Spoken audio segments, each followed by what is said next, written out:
Hello, my name is Destiny Goodfriend, and my case study focuses on the Nuclear Non-Proliferation Treaty of 1968, referred to as NPT.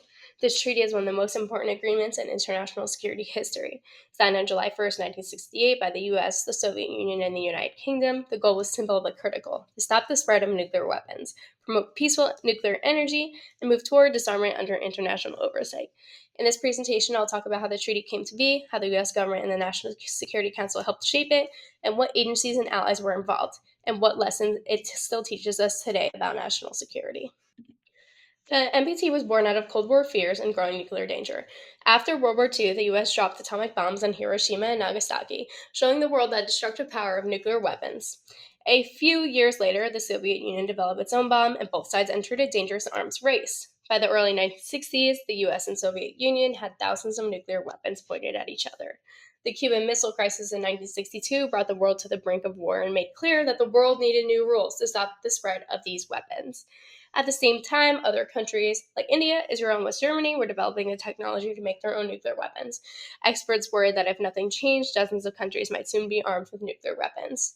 To prevent this, the US, Soviet Union, and UK led negotiations through the United Nations. The treaty they created balanced national sovereignty with global safety and introduced three main goals: to stop the spread of nuclear weapons, promote peaceful nuclear energy, and reduce nuclear stockpiles. The International Atomic Energy Agency, or IAEA, was given the job of verifying these rules.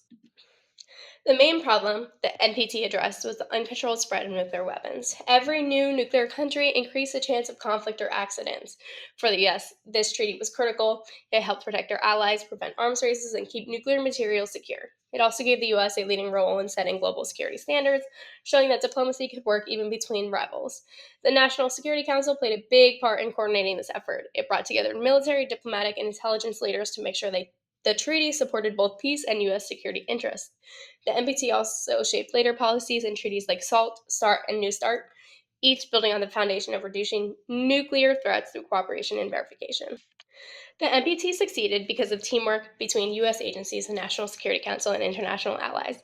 The Department of State, led by Secretary Dean Rusk, directed negotiations. The Department of Defense reviewed how the treaty would affect U.S. military strength. The Arms Control and Disarmament Agency brought together scientific and political experts to guide policy.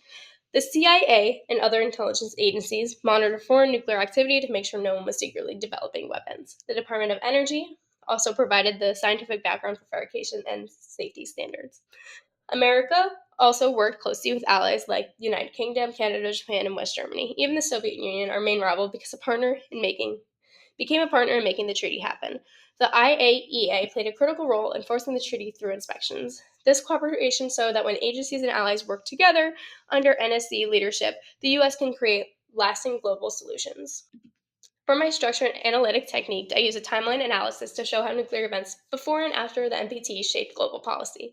It starts in 1945 with Hiroshima and Nagasaki, followed by the Soviet atomic test in 1949, and then the Cuban Missile Crisis in 1962. Each event brought the world closer to realizing the need for control. The 1963 Test Ban Treaty was an early step, but the 1968 NPT finally created a real global system for nuclear restraint. After it took effect in 1970, new nuclear powers slowed dramatically, and future treaties like SALT, INF, and New START all grew out of its success. The timeline made it easier to show and see how the NPT fits into a bigger story, a shift from confrontation in 1945 to cooperation and global security after 1968. The NPT was a huge national security success. It prevented widespread nuclear weapon development, encouraged peaceful cooperation, and proved that diplomacy and policy can make the world safer.